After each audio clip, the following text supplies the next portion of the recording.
A lot has been written about what happened with the Macando incident. I think the biggest question still is in the public's mind, are you confident that there will not be another incident like Macando? Jeffrey.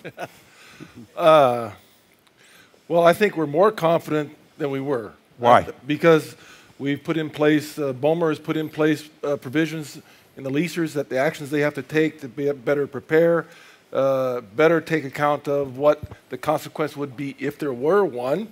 And we're looking better at the certification of the downwell machinery and the equipment to make sure that it will work in the event that it's needed. So yeah, I think we're more confident now. You may be more confident, but one, you have an aging fleet. Two, BOMR doesn't have all the personnel in place it needs. So they're approving these drilling permits without having all the personnel. So do you think the U.S. is as committed as it says it is because they haven't given the money that the budget that BOMR wanted? Well, no, I think the U.S. is very committed to doing that, and the Coast Guard and BOMR are working very hard on doing that. The answer is, the question you've asked, are we confident? Yes, we are. Are we going to get more confident? Absolutely. We know there are things we need to do, and we're taking the steps to make sure they're done. Your perspective? I agree. I think if a similar situation should occur, I think U.S. is much more well set up to handle it, and the consequences will be less if something similar should occur. I think also both the changes in regulations are ongoing and they will continue to evolve, but I think both the regulations that has been enforced are to a large extent preventing similar accidents, and I think the companies involved are much more prepared to prevent a similar accident from happening. Karl-Johan, you want to jump in here, and then John, and then yes. I think probably yes, we are more prepared, and we are better prepared in all kinds of respect. We understand better the risk and so on. But today we start to lean back and feel a bit more comfortable and prepared. I think then the risk is increasing again. So we need to be addressing actually what we are targeting here, managing the risk. Yeah, I think I'd differentiate from the response, which I think the equipment and the capability and understanding is better, and from a business point of view, not allowing the complacency of we are better. I mean, I think a company should never get into that place of thinking we are better. Yeah. No, I agree. I think that we have all the opportunities of learning from this experience. It's like many other accidents, it appears like sort of an unlikely combination of rare events, and then suddenly something happens. I think one key lesson here is that safety is as much a matter of mind as a matter of manuals. Yeah, I think raising awareness in itself helps, but I think I would argue the last incident of this magnitude was Piper Alpha.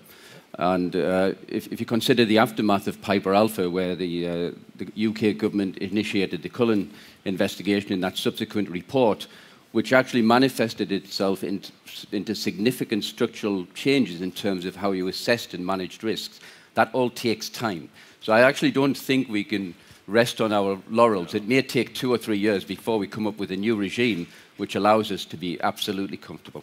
You say 2 or 3 years. You know, where do you see the weak links at this point? Because you made some terrific points in your presentation, but this is an ongoing process. I mean, this was the most serious spill that we've seen.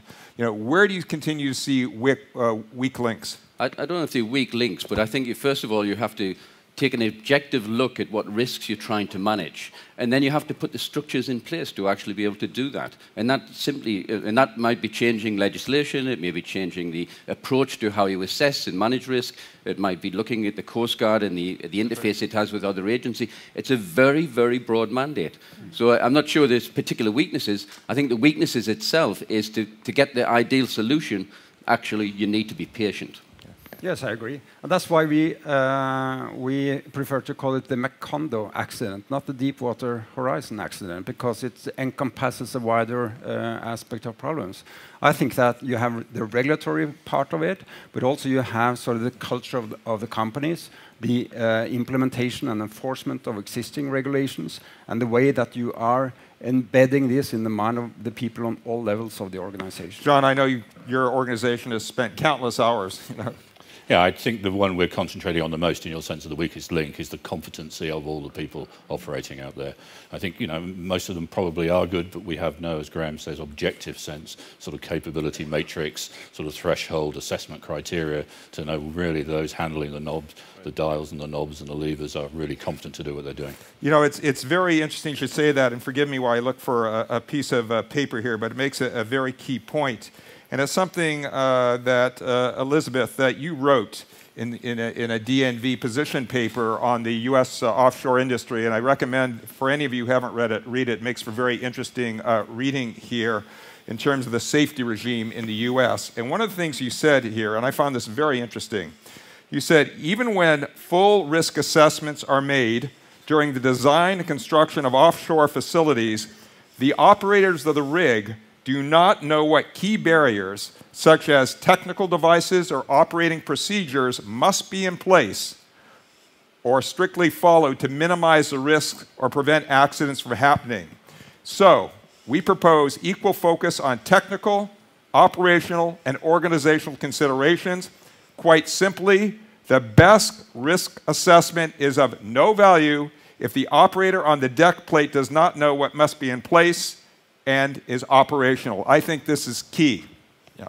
Well, thank you. I don't need to say much more than that. But because it follows up on what I think John was alluding to. It does, and it's those combination of technology and human organizational elements as barriers for both preventing your risks and actually mitigating the consequence if the events should happen, and the importance of keeping those barriers under supervision and alive and knowing the status of them at all times, instead of just doing an initial risk assessment, but actually having that as part of the management during operation. Graham, you wanted to jump here and here. I think, John, you want to say something. There's just another element which I think we often forget. We often introduce legislation, processes, procedures, technology, and in our offices, or which are all white and pristine in an environment like this. But we often forget about what is the actual impact of on the people who are on board. No one ever looks at it, I think, in a really thorough way from that perspective.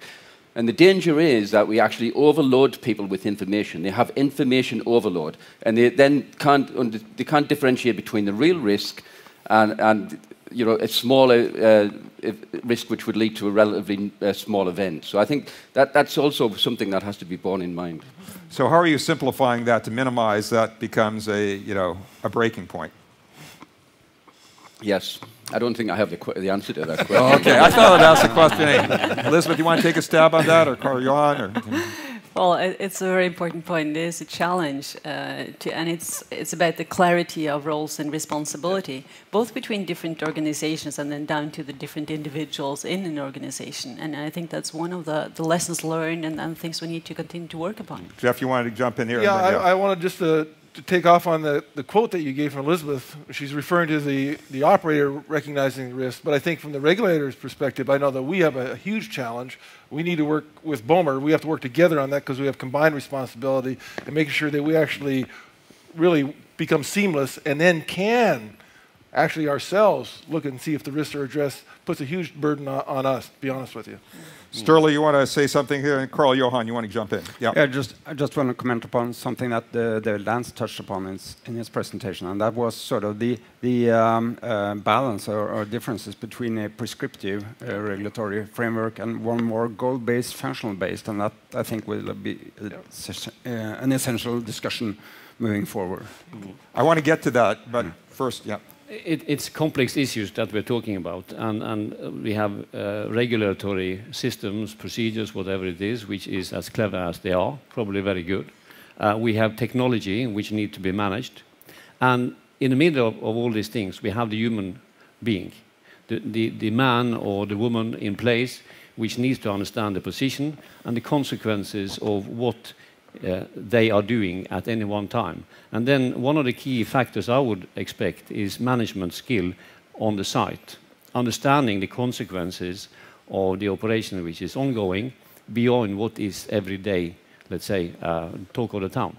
There are consequences beyond reach of the imagination, and the longer time you have from a disaster till what you are doing, the further it gets back in your mind, and you forget about actually the consequences can be very damaging.